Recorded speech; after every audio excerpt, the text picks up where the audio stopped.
So as we wrapped up episode 3, we realized that sugar is bad after watching the Katie Couric special, Fed Up. And in episode 4, we're going to find out, what did we do about it?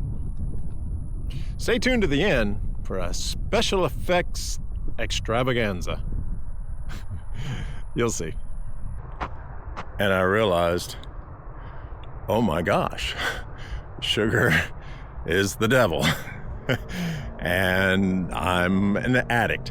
I don't know if I was really an addict. In fact, I'm sure I wasn't an addict because right there and then I said, that's it. No more sugar. And we basically, Mrs. Trout and I went cold turkey on a whole food or real food or one ingredient food diet. We basically eliminated sugar and as much processed food and all of the ultra processed food and the Chick-fil-A's. Oh, I miss my Chick-fil-A's. And the In-N-Out burgers and pretty much everything that I had been doing wrong. I also completely stopped pretty much everything bad that I was doing. And now, again, I never drank a lot, but I drank some. And frankly, I was drinking more just before the heart attack than I ever drank. Again, not a ton, but more. Stop drinking alcohol, stop fast food, stop ultra-processed food, cut out sugar, no more Cokes. Oh, hey, remind me to show you the Coke can that was the last Coke I didn't have. All right, we'll come back to that a little bit later on. So anyway, completely cold turkey, eliminated everything, and on Thursday, started walking. And so within a couple of weeks, I was up to walking as much as 8 miles a day. Just walking as hard and as fast as I could walk. Eating nothing but real foods, single food diet. No ultra processed food. And I'll try to put together a montage. I actually took pictures of the scale that I was using. You can see the weight just come right down. I lost 40 pounds in 8 weeks. Now, I'm not telling you that to brag. I'm telling you that to tell you how bad I was, how much weight I had to lose, how much sugar and junk food I was consuming, that just by making some relatively painless lifestyle changes, I saw a huge impact to my body. So after about 3 months or so, I went back to see Dr. Obregon, and he redid all of my blood work.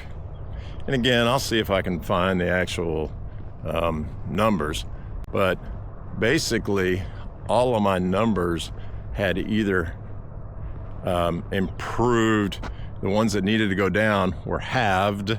The ones that needed to go up were up. All right, so for all of you medical types out there, you're going to get a chuckle out of these numbers.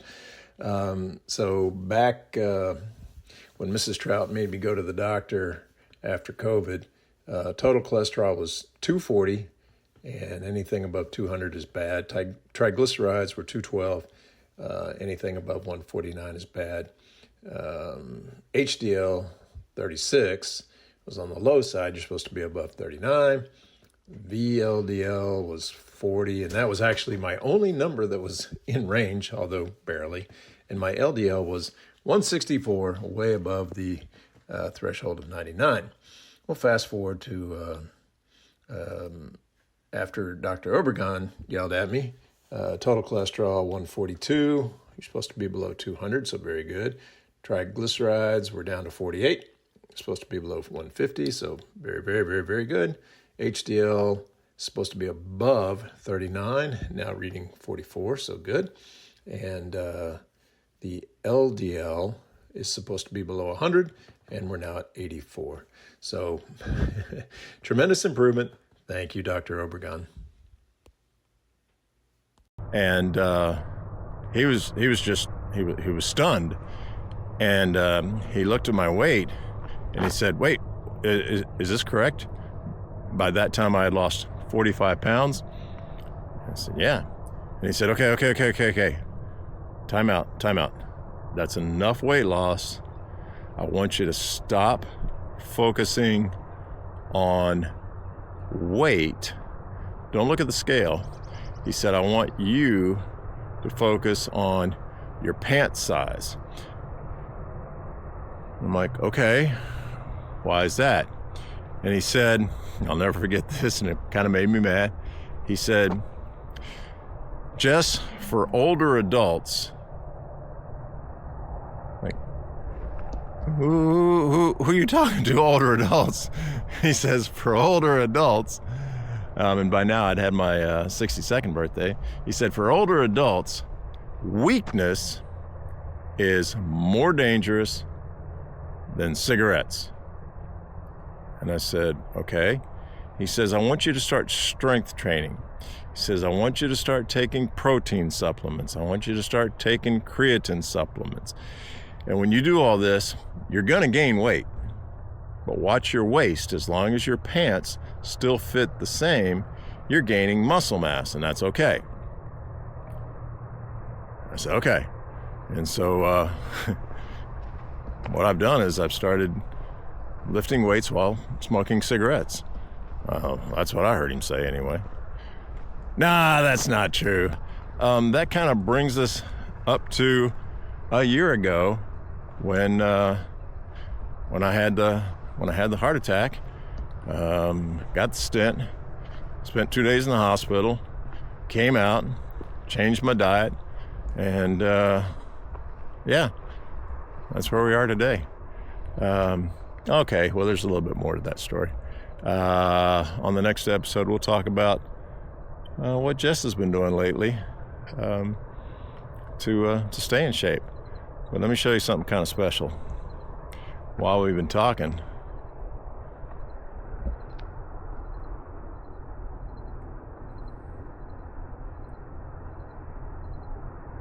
You can't quite. There it is. I think you can see that. Let's see if I can make this bigger. Oh my golly. Oh, there it is. There it is. Yeah. Sun's just starting to peek up over the horizon. It's going to be another beautiful day. So here's a montage of the scale pictures that I took. Check out the special effects of having these all time-lapsed and the music added. Now I know for you TikTokers and YouTubers, that's easy. It took me about 3 days to put all that together. So take a look. This is actually, as I mentioned in the previous episode, in the hospital I started out at 232, and I actually got as low as 171, and you'll see that in the montage. But after Dr. Obregon said I needed to gain a little bit of that weight back, I've been lifting weights, and there's a little bit of a hint for those of you that know what RAGBRAI is, a little bit of hint of what I've been doing to gain some muscle mass. So enjoy the montage.